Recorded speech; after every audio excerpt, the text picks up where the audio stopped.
Hey guys, what's up? Vero here. As you can see, I'm currently on my Discipline Priest, healing the new LFR, Throne of Thunder. I did it yesterday with Riot, which you will hear his voice randomly. We were on TeamSpeak together, but for whatever reason, it was only picking up his voice when I was recording and not mine, so it just sounds like he's crazy and talking to himself. But anyway, I wanted to kind of do just kind of a quick and dirty guide where it's kind of just the basic tips and tricks for this if you haven't already done this place. All three fights are fairly easy. There's just a couple mechanics that if you ignore, you might die, and in a couple of these videos I do in fact die because I totally derp. But that's okay. Alright, so the first boss that you're going to encounter is Jin'rokh the Breaker. I think I'm saying that right, but just know it's the first boss.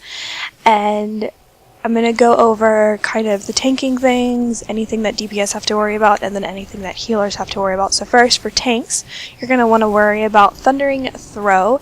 It is when he takes his current target and then throws it at a Mogu statue, breaking the statue and inflicting 250,000 physical damage. He then throws the player, or the player then crashes into the ground, inflicting an additional 110,000 nature damage to other players within 8 yards. So you want to try and stay 8 yards away from each other if you can. If you can't, then everybody gets to be stunned for 5 seconds. Now when this happens, the other tank needs to taunt the boss. So be wary of that. There is also, and the other tanking ability that you want to worry about is called Static Wound.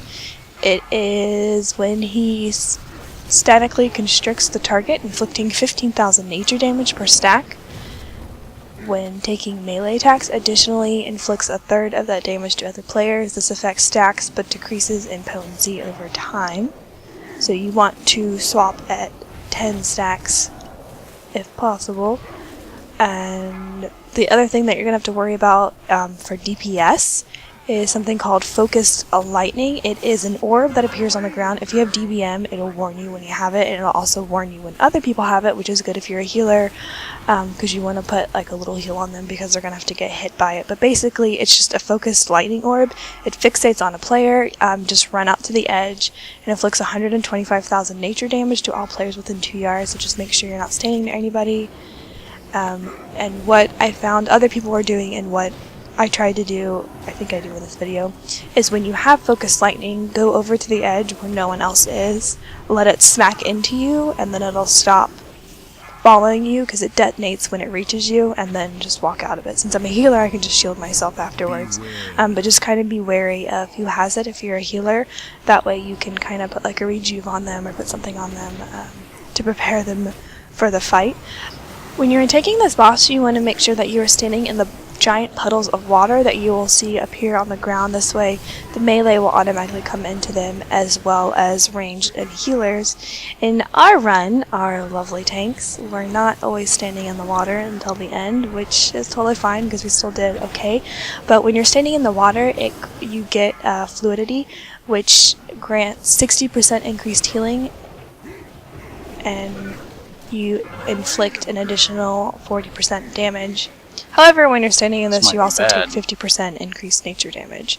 So it's kind of a double whammy. But you don't want to stand in this the entire time, because if you do, you will get electrocuted and you will die.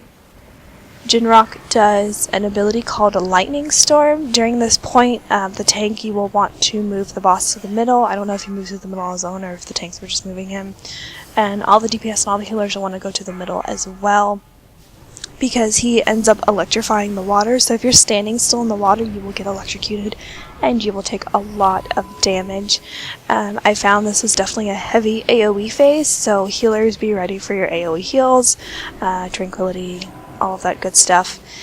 And that's pretty much the fight. It's really not that hard of a fight. You kind of just have to be wary of tank swapping, be sure to stand in the water to get the increased DPS, but also make sure that you're out of the water when lightning storm starts so that you don't get electrocuted. And if you have the little lightning orb on you, take it to the edge, let it smack into you, and then go back to where you were.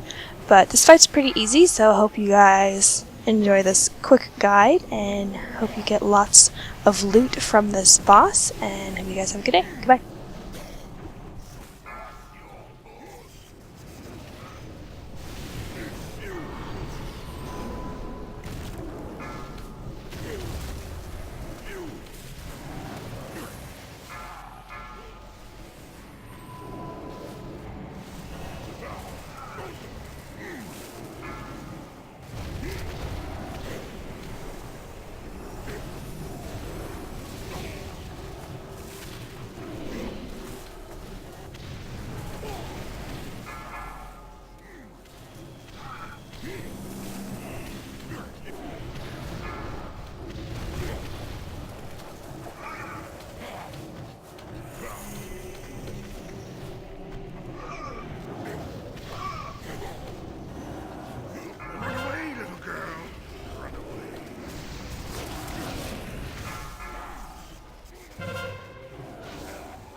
Beware.